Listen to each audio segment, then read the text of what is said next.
back in my bedroom because I, thank frickin' goodness, got an AC unit installed. So now this room is the coldest room in the house and I am loving every second of it. So I've gone to a private/Catholic school my entire life. The school year ended and now I have to go to public school. I'm terrified people will judge and bully me because I'm weird or because of my religion.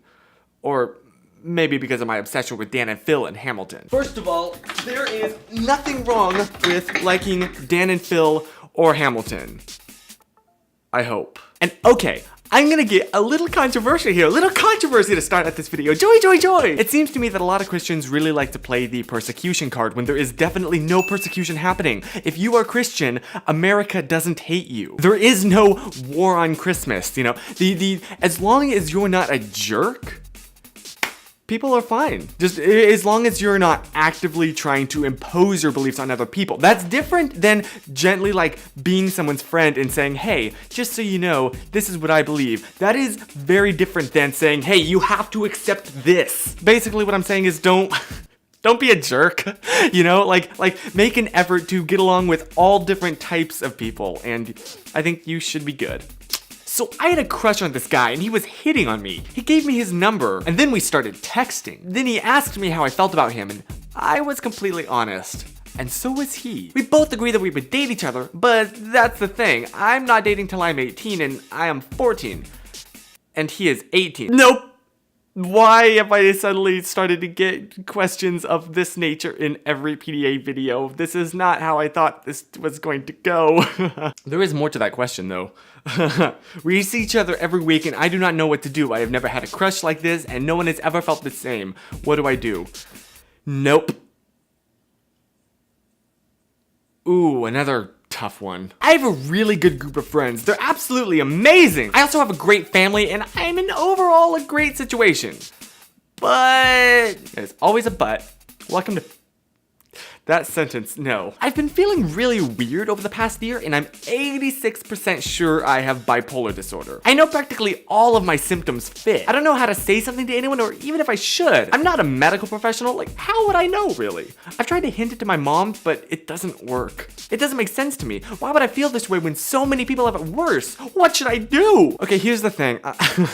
Personally, I would tend to heavily discourage people from self-diagnosing themselves, either with physical illnesses or mental illnesses. That's not saying that, like, I'm not downplaying the impact of mental illness at all. And I'm not accusing you or anybody of faking mental illness for attention. But when people claim to have mental illnesses that they definitely don't, like, ugh, I have to keep my room clean, I'm so OCD, or make jokes about the voices in their heads, that really, it like cheapens, I guess, for lack of a better word, the struggles that people that do genuinely struggle with these illnesses have to go through on a daily basis, which is a really serious thing. So I would definitely recommend that if you think that you are struggling with a mental illness, talk to a therapist or talk to somebody, a doctor, somebody that knows the symptoms and can actually diagnose you.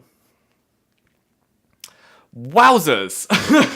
I feel like that what I just said is very easily misunderstood. So I want to be clear. I'm saying that it is very important to, I guess, honor, to recognize the intense severity and of the struggles that people with mental illnesses go through, and cheapening that by just like saying, oh, I'm so OCD, or ugh, I'm so bipolar, is something that we shouldn't do. I'm just a frickin' jerk today. Just out of curiosity, do you know any Hebrew? Lo.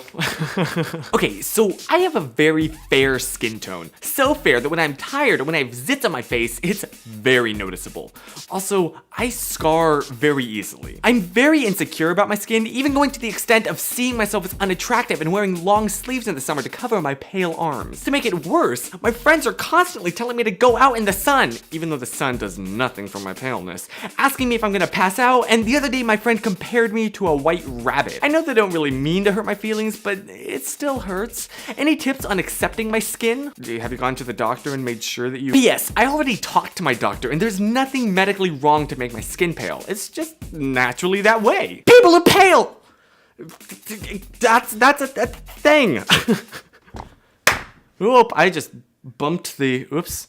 Well, that's gonna look good on my jump cuts. You know, this is kind of low, but if you really want your friends to stop, maybe next time they like, you know, make fun of your pale skin, you go, yes, I love making fun of people for their skin color. Isn't it just so fun? And just see how awkward they get. And if they don't, then you have a problem.